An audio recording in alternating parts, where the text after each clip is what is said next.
health is not weakness, and in fact, it is a form of self-care. My name is Dr. Lindsay Kwok Hugh, and I help ambitious Asian American women who feel trapped by burnout, and unfortunately, I know a thing or two about this. But let's be really honest, it is rarely talked about in the Asian American community, and when it is oftentimes dismissed. One of these, just put your head down and work, don't make any waves. We didn't have therapy growing up and we turned out just fine. And resting is for the lazy. Well, if you've ever heard something similar to that, you are not alone. And these are deep-rooted beliefs that are embedded in our community that have been passed on through generations, oftentimes from a sense of survival, not necessarily self-care. And for many of our parents and grandparents, talking about their emotions, processing emotions was not even an option. For many of them, they were traveling from war-torn countries, escaping for better opportunity. I mean, they literally did not have any choice but to be resilient inside of a country that did not yet accept them, facing seemingly insurmountable challenges I cannot even imagine as a privileged generation. Because they pushed through without talking about their feelings, we were in turn taught to do the same exact thing. But here's the thing. We know now that stress, anxiety, and depression, those are things that don't just go away without addressing them. Asian American women in particular experience high levels of stress, anxiety, and perfectionism, often because of societal and cultural expectations that we have to show up for other people.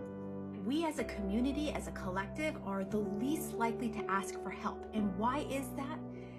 It's because we've been trained that asking for help is a form of weakness. We have been systematically trained to support others, to perform for others, to please others. And that can be incredibly draining. But let me tell you the truth. Taking care of your mental health is one of the strongest things that you can do. How do we make mental health as normal as taking care of your physical health? So let's talk about 3 different things. Therapy, self-care, and how to actually have these conversations with the people you love the most. Therapy isn't just for those of us who are going through something big. Therapy helps you to process emotions, it helps you to unlearn unhealthy patterns, and to develop healthy coping mechanisms. Take it from someone who has had a lot of therapy in the last couple of years. But if going to therapy feels a little bit too overwhelming, there are online resources, there are groups that might feel more culturally aligned that you can also get plugged into. There are a lot of low cost or even no cost options that you can hook up with. In many Asian communities in general, self-care is oftentimes seen as indulgent. We're very group over individual, right? But that can be very incredibly harmful to not take care of the individual. Self-care is about clearing your mind, taking yourself out of fight or flight, and making decisions from a place of steadiness, because what you're doing is taking everything that's percolating right here, you're processing it, and it's enabling you to now make better decisions from a place of neutrality, steadiness, being anchored, because you've taken the time to process everything that's happening right in here.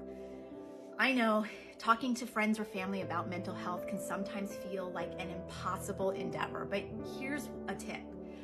Maybe just don't do it. I'm serious. If it's going to put you in the line of fire, if it's going to sort of drain your energy, you having to explain or defend or do any of this sort of emotional labor, it's totally not worth it. Or you can try just starting small. Maybe you can say something more to the effect of, I've been feeling really stressed lately, and I'm trying to find different strategies to help me cope better. That might be a more accessible conversation that your friend or family member can grab onto.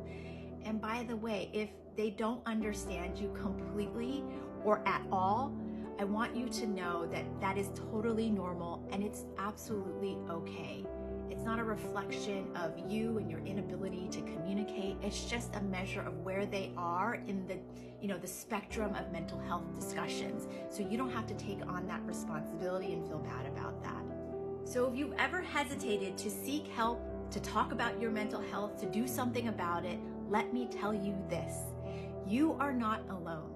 And it is totally normal for you to dip your toe into this conversation and for it to be totally uncomfortable. Because as an Asian American community member, we are not accustomed or trained to talk about this kind of stuff. Someone has never said this to you. Let me be the first person to say this to you. You deserve to feel supported, rested, have peace of mind, and have the opportunity to pursue the type of happiness that is authentic to you as an individual, untethered to the expectations of your Asian community. I want you to know that I really care about you, and I want to start normalizing these conversations in our community. So drop a comment below. Tell me one thing that you're going to do to support your own mental health this week. Let's share, support, and break this stigma together.